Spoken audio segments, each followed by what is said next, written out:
Vraiment un ovni, un gars qui arrive avec une œuvre, une idée très précise. Et donc ça nous correspondait, mais totalement ce qu'il nous amenait. On s'est dit, ça y est, on a trouvé le génie, quoi. Vraiment, on est tombé, quoi. Je trouve que Baru est beaucoup plus rock'n'roll que moi, ça. Déjà quand on le voit, puis son trait, son style. Si j'avais su jouer de la guitare, j'aurais certainement pas fait de bande dessinée. Mais bon, c'est le dessin qui arrivait d'abord. Donc du coup, ben voilà.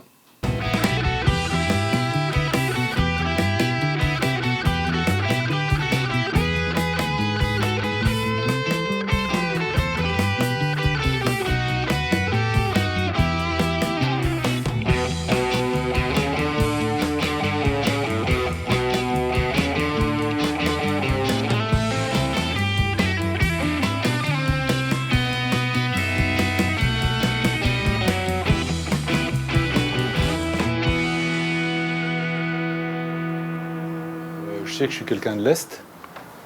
Moi, je suis un bâtard, quoi. Un bâtard fier de l'être.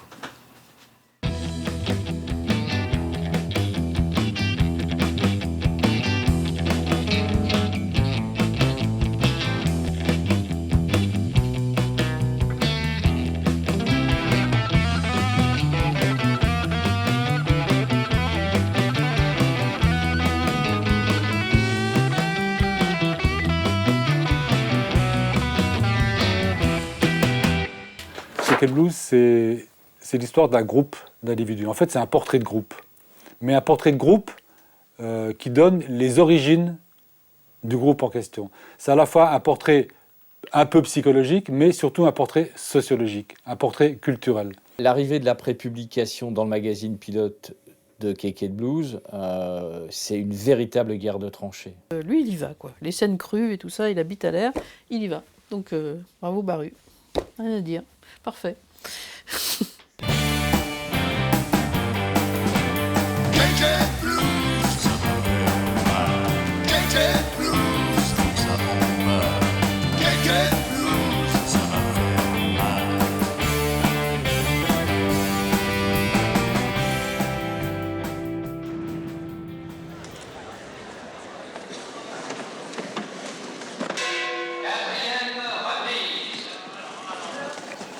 Et puis le goût pour la boxe, et peut-être que j'ai toujours aussi aimé moi les films de boxeurs. Mais sauf que je n'avais pas compris pourquoi j'aimais ça.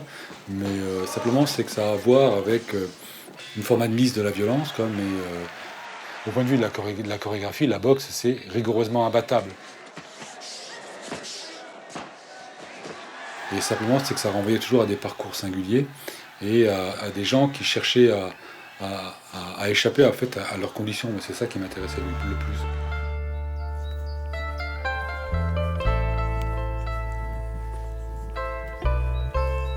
C'est quand même plus agréable de revenir dans une ville qui est en train de revivre, quoi, qui respire à nouveau. Tout à Villerue, hein, depuis 10-15 ans maintenant, tout est racheté, rénové, etc., etc. Mais à un moment donné, tout ça, c'était complètement délabré. Il y avait au moins une vingtaine de bistrots là, il y en a encore ce qui reste des 2 bistrots, quoi. Tu vois, ça c'était un bistrot, et celui-là c'était aussi un bistrot.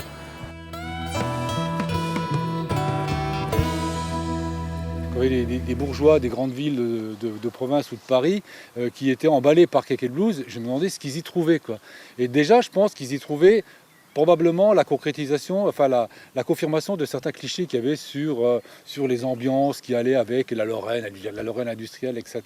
Il dessine la brique des maisons, les petits rideaux, l'ameublement, un peu toutes les choses populaires auxquelles il s'attache avec soin. Il les élude pas, il le fait.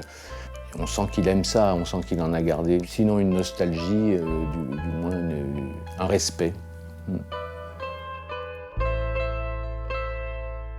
Et à l'intérieur, il y a une vie avec des mômes, il y a la maman qui fait à bouffer, il y a sa gueule, ça braille, ça court, c'est plein de vie, plein d'amour. Dans les années Spoutnik, c'est une histoire de gamin. Apparemment, ça c'est l'anecdote, c'est ce qu'il y a devant. Et derrière, c'est la réalité, hein, c'est la réalité de l'époque.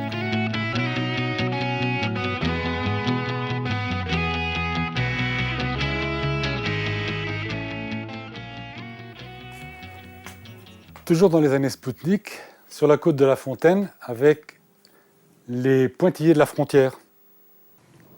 Dans la côte de la Fontaine, donc avec par en haut, par en bas, c'est là qu'on se rencontrait pour se taper dessus.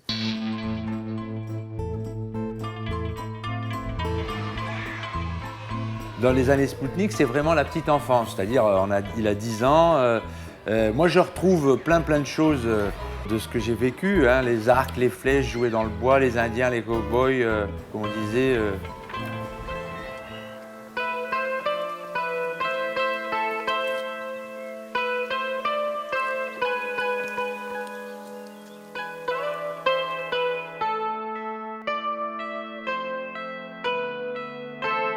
Pour tout le monde, il y a le centre du monde, il est quelque part, quoi. Et bon, la Terre, elle est ronde, mais le centre de la Terre ronde, c'est ici, c'est le Café du Stand. C'est-à-dire que c'est là où j'habitais, tout là-haut. Là, il y avait 2 pièces qui étaient là-dedans, et on crêchait là-dedans. Moi, je suis né là-haut, au-dessus du bistrot. Là-dedans, ben, on était 5. Et là, dans le bistrot, moi, il y a des ingrédients qui sont absolument indispensables. C'est 1, le jukebox, 2, le flipper, mais il n'y en a plus. Ici, il n'y en a pas. Et surtout, pas oublier le distributeur de cacahuètes. Rouge, le distributeur.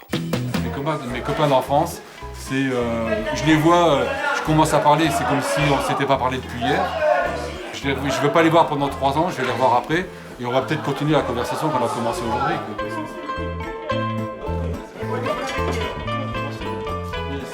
C'est vrai que ça, moi, il faut les manger ça. Alors ça, c'est la bande de Keke Blues.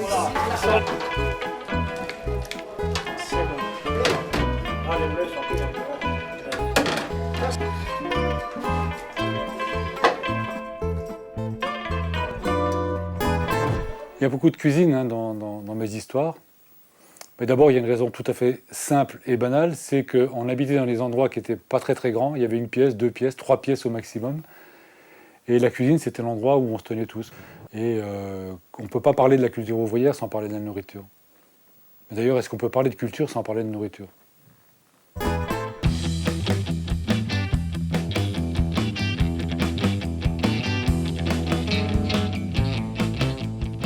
Moi, je suis né en 47, hein. Donc automatiquement, j'ai été à la charnière, au moment de la bascule, quoi. C'est vrai que ma génération, c'est elle qui a pris le rock'n'roll en plein dans la gueule, mais dans sa forme la plus, j'allais dire, la plus conséquente, la plus développée. Et après, j'ai eu le coup de bol pour moi, ça a été que j'ai été relayé par le débarquement des Beatles et des Rolling Stones. Le communisme s'est cassé la gueule, la classe ouvrière, elle n'a même plus conscience d'être une classe ouvrière. Mais il y a quand même une chose qui demeure, et puis qui moi me permet encore de mettre un pied devant l'autre, c'est le rock'n'roll. Écoute.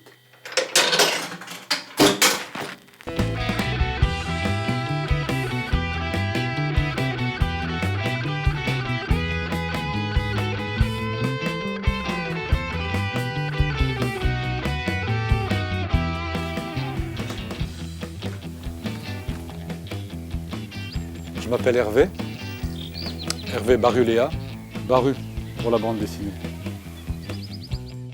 Baru, c'est un mec, hein, c'est un costaud. C'est un samouraï de la bande dessinée. Il pourrait faire du cinéma, il pourrait faire du rock, il pourrait être chanteur dans un groupe de rock.